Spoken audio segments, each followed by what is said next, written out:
है हाँ। और उसी की जाति की कोई वैष्णव नहीं मिल रहा है, तो क्या वो किसी और जाति का वैष्णव से शादी कर सकता है? यहाँ जो व्यवस्था बनी है, जी। व्यवस्था तो ये है कि ब्राह्मणों का विवाह ब्राह्मण में ही होना चाहिए। इसका साइंटिफिक अभी कारण मैं बोलूंगा।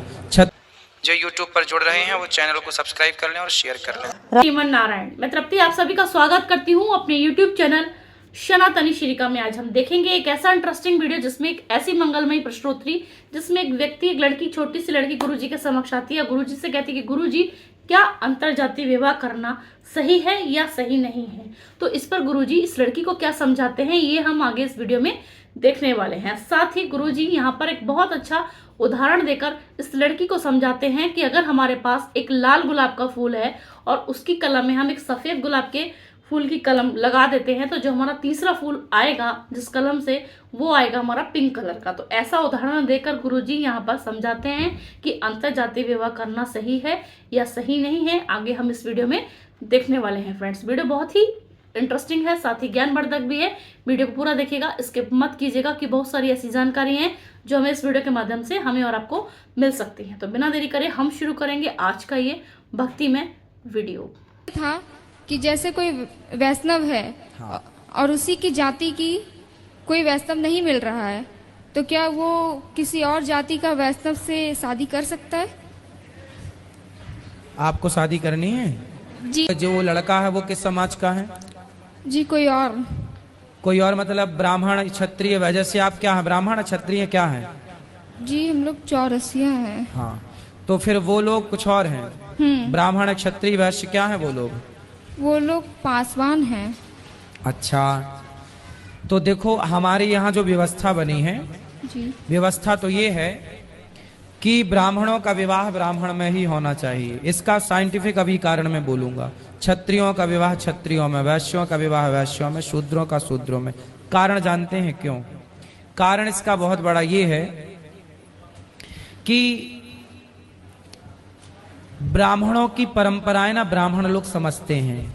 मैं ब्राह्मण हूं तो मेरी पत्नी भी ब्राह्मण परिवार से है, तो वो भी उस परंपरा को मानती आई है। वो भी वही चीज, वो भी गाय को माता मानती है, हम भी गाय को माता मानते हैं। उनके यहाँ भी तुलसी की पूजा होती थी, हमारे यहाँ भी तुलसी की पूजा होती है। तो क्या हुआ, उनके यहाँ भी भगवान जी की पूजा होती थी, हमारे यहाँ भी होती। तो इससे क्या हो गया, तुरंत हम लोग मिल गए। मतलब बहुत ज्यादा दिक्कत नहीं हुई। अब जैसे कोई हिंदू कर ले शादी मुसलमान से, उदाहरण, तो क्या होगा, हिंदू तो गाय को माता मानता है, तुलसी की पूजा, और मुसलमान गाय को मार के खा जाता है। हाँ। तो अब बताओ, जो आदमी हम गाय की पूजा करने वाली लड़की और गाय खाने वाले के संग ब्याहेगी, तो कैसे उसका मिलाप होगा, कैसे उसका जीवन गुजरेगा? उसका हृदय नहीं दुखी होगा जब उसके सामने गाय कट रही होगी? रोएगी नहीं वो? तो विवाह वहां करना चाहिए जहां हम दोनों के विचार मिलते हों। तो ब्राह्मणों के विचार ब्राह्मणों से मिल जाते हैं, क्षत्रियों के विचार क्षत्रियों से मिलते हैं, वैश्यों के विचार। भाई वैश्य क्या होता है, व्यापार करता है। जी। तो शुरू से व्यापार में पली बड़ी लड़की है, व्यापार को देखा है, और व्यापारी से ब्याही जाएगी तो व्यापार को समझती है। अब वैश्य की लड़की पंडित जी के घर आ जाए तो व्यापार करने वाली पंडित जी के घर आएगी तो पंडित जी भीख मांग के लाएंगे, चलो झोला खाली करो। उससे ना हो पाएगा ये सब। इसलिए उस क्षत्रिय वैश्य की लड़की को वैश्य का लड़का चाहिए और शूद्र की लड़की को शूद्र का लड़का। यदि आपने मिसमैच किया तो व्यवस्थाएं बिगड़ जाएंगी। उदाहरण समझो, गुलाब का फूल होता है, लाल कलर का है, और यदि आपने एक लाल गुलाब को, रेड गुलाब को व्हाइट गुलाब के साथ कलम जोड़ दी, तो उससे जो तीसरा गुलाब होगा फिर वो किस कलर का होगा? वो पिंक कलर, पिंक होगा। मतलब ना वो सफेद रहा ना वो लाल रहा, वो तीसरा हो गया। उसी प्रकार जब ब्राह्मण का लड़का होगा और क्षत्रिय की लड़की होगी या वैश्य की लड़की होगी या कोई भी होगा, तो क्या होगा, जब पुरुष अलग जाति का, स्त्री अलग जाति का, और दोनों का मिलान हुआ, फिर जो तुम्हारी संतान हुई। अब आप बताओ कि ब्राह्मण यदि लड़का है और माँ वैश्य है और उनका जो संतान हुई, फिर वो वैश्य होगा कि ब्राह्मण होगा? लड़का क्या होगा?